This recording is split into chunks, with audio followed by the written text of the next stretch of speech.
Good morning, ladies and gentlemen. It's a pleasure to be here in Athens.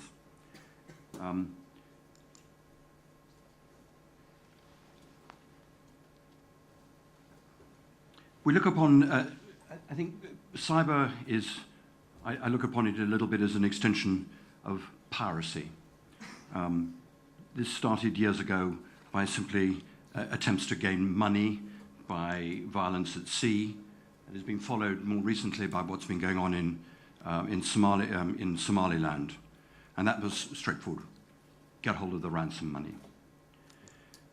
But by now in the 21st century, we've probably got what DNV describe as Piracy Release 4. And every organization, we believe, has to take this into consideration. And it comes in many different guises. It's straightforward activists, could be environmentalists. It's cyber criminals who just want to steal money, quite simple.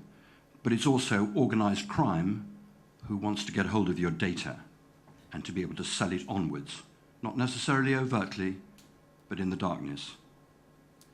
There's cyber terrorism, and there's ultimately, as Max has already alluded to, nation states that without any doubt are seeking to disrupt to the extent of disrupting a rival's economy. DNV take a view of ship owning operations as divided in between information technology and operational technology. And I think in the very simplest of terms, the operational technology concerns the activities that go on board an individual ship. And the impact of that is fairly limited. It's limited to the life on board the ship, maybe third-party life and injury, property and environment. And all of these, this impact is insurable through hull and through P&I, in particular on the environment. But I would alert you to the fact that ECDIS and SCADA are well known as being very little protected in terms of is software with very little protection. The information technology, on the other hand, is a much broader enterprise-wide infrastructure. It's what makes a ship owning and operating business really work. So there's a lot of software out there which the shipping industry relies on, but it also becomes, the more that is used, the more vulnerable you are to attack. And I think the impact in particular on the information technology has to be looked at the ship owner's ability to go on operating to the standards that they've set out to their charterers, their reputation and their financials. And Colin has just mentioned the amount of the cost to Maersk of just the paralysis of their fleet. ABS at a recent conference simply said the new norm will be even more data intensive. We've talked a little bit about SCADA and the monitoring of performance. Interconnectivity is improving all of the time. But with that then becomes the faster, the viruses travel faster and further. The WannaCry virus of May 2017 spread to 200,000 users in a very, very short space of time. It was a ransomware crypto worm. It means nothing to me as a layman, but it was very effective.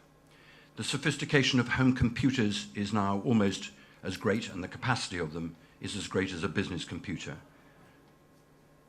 And computers are now much more programmable. It is much easier for people to create malware. Hackers can be contracted in to do a job. And ultimately, we've got a lot more IT services are being subcontracted to abroad, where you lose control over your corporate standards. But I would also suggest to you that the sea changes that followed Piper Alpha and their health and safety implications following on from that disaster, and similarly from Exxon Valdez in terms of pollution, have not yet started to occur in this world of cyber. The alarm bell has not yet gone off. I'm going to run through these next 2 or 3 slides very quickly because it's already work that has been covered by previous speakers. There's little regulation at the moment. We've talked a little bit about the document of compliance requirement at the 1st of January 2021. The SMS is self-written. It needs to be signed off by the classification societies. I'm not yet convinced that the classification societies themselves know exactly what they need to sign off on. DNV are promoting a very, very simple model to address some of this and are talking about defense and risk reduction and consequence reduction.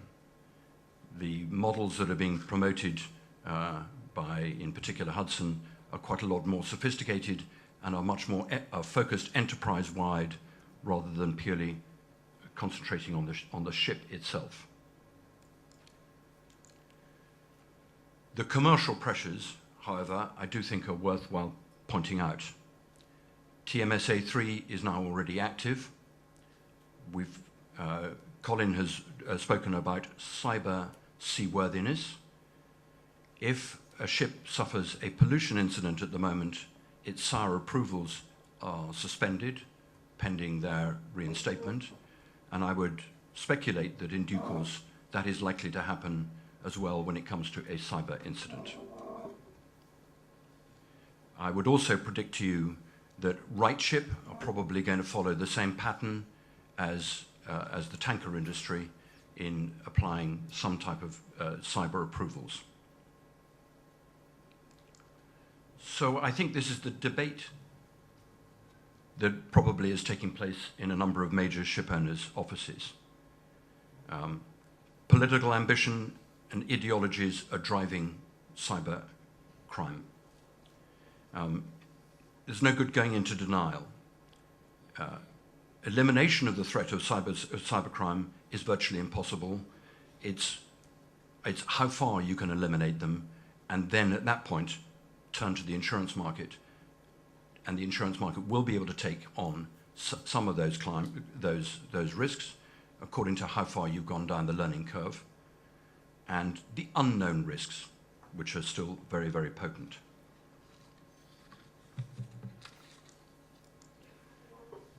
So how does the insurance market look at cybercrime?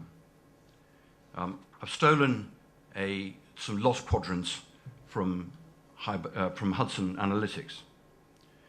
So fundamentally, the top half of this focuses on the financial losses that can actually be suffered by a ship owner. They focus on the business interruption, the cost of the business interruption, and they focus on the liabilities. The risks which are associated in the bottom half of the quadrants are much more manageable through hull and through P&I insurance. Unfortunately, the insurance market very much, the response from the insurance market is still very much product driven. We can offer you a cyber cover, we can offer you a crime cover, but the two will not meet up together. It's unfortunately product supply as opposed to client focus. So the crime focuses on the theft of financial assets or data. It's the deception and fraud that can be deployed to get hold of your money, and the mitigation and the emergency costs. The cyber is, on the other hand, is the loss of data, the restitution of that data following an attack, and the non-physical damage, business interruption that you might suffer, and huge forensic investigation costs.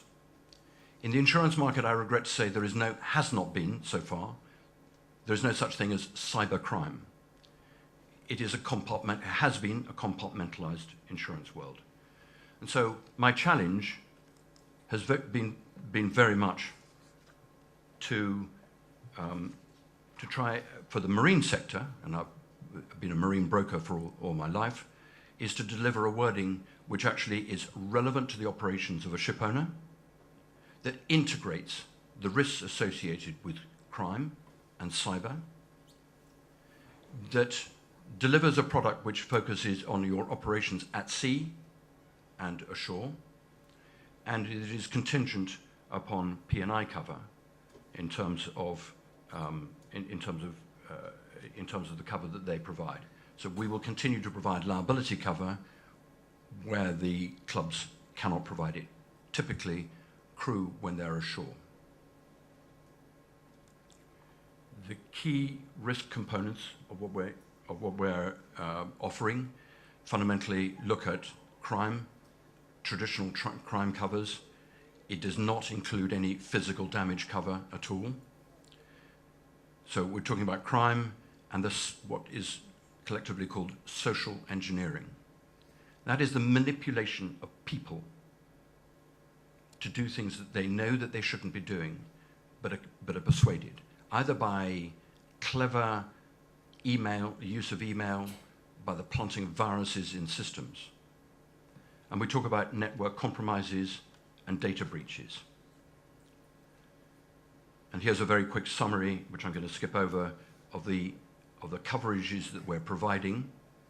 And this fundamentally focuses on the costs to you of the disruption caused by a cyber or crime attack. You'll be able to access a wording by application through Shoreline.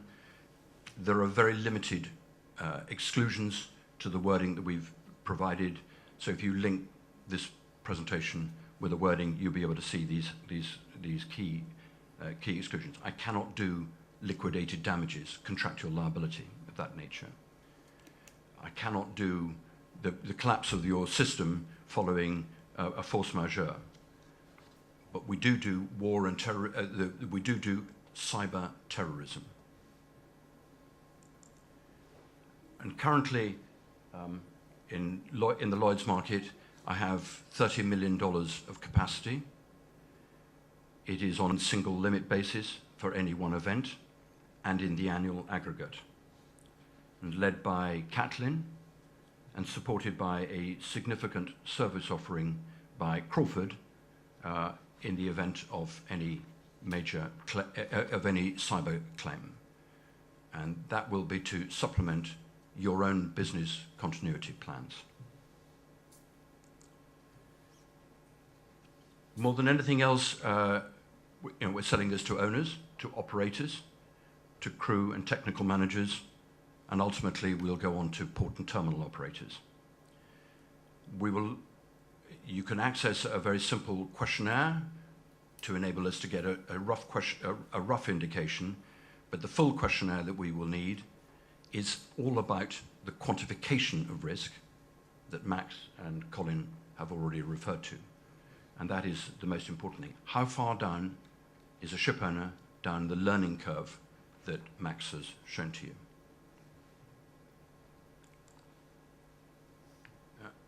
Ultimately, what I'm offering, what Shoreline is now able to offer, is a single policy for peace of mind, covering all aspects of cybercrime, a single point of contact for all the operations, and for a dispute-free claims recovery process. New age piracy is a financial menace. And the maritime industry, I think, does need to wake up to the threat. The risk management is key, and the insurance can supplement that. Remember what Charles Darwin said: it is not the strongest of the species that survives, it is the one that is most adaptable to change.